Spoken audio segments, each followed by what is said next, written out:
Cummings ar tafliad. Jarvis yn gwneud dda. McLagan yn troi. Evans, y coesiad cynnar. Mae'n cyrraedd Cottrell. Cottrell yn argydio! Doedd hi ddim yn bell. Dyna cynnig gorau ar y gêm hyd yma. Jordan Cottrell greodd un a sgoriodd un dros y penwythnos yn agos i'r tîm cartre. Mike Lewis yn gyn chwaraewr yn yr athrofa fel oedd hi. Sef Met Caerdydd erbyn hyn wrth gwrs.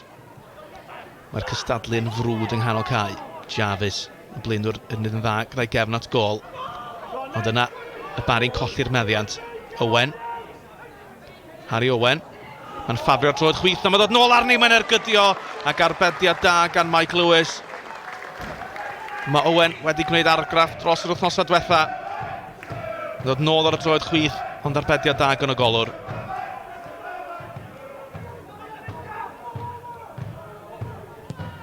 Mae'r Met wedi bod yn saethu fyny'r tabl yn ddiweddar.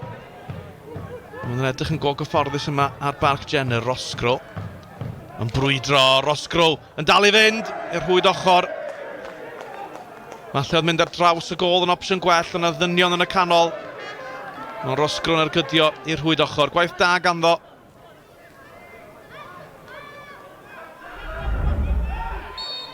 Roscro ag Owen. Roscro ar y droed dde.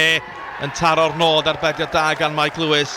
Yr adlamiad ddim cweit yn syrthio i Lewis Rees, so'n cynnig da gan Adam Roscro.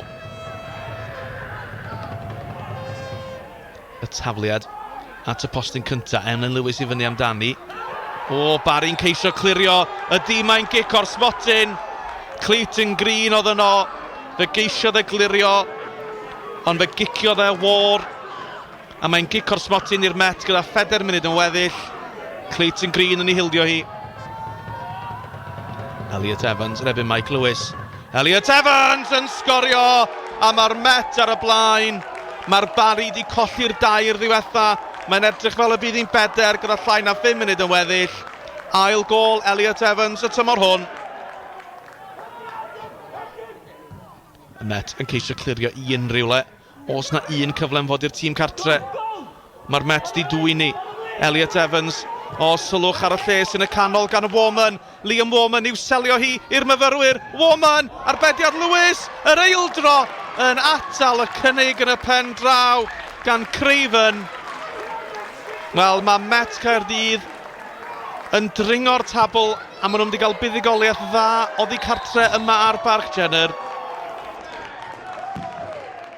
Yeah, really pleased. You know, Barri are a benchmark within the league for the quality they had, and we had a fantastic win against them at our place.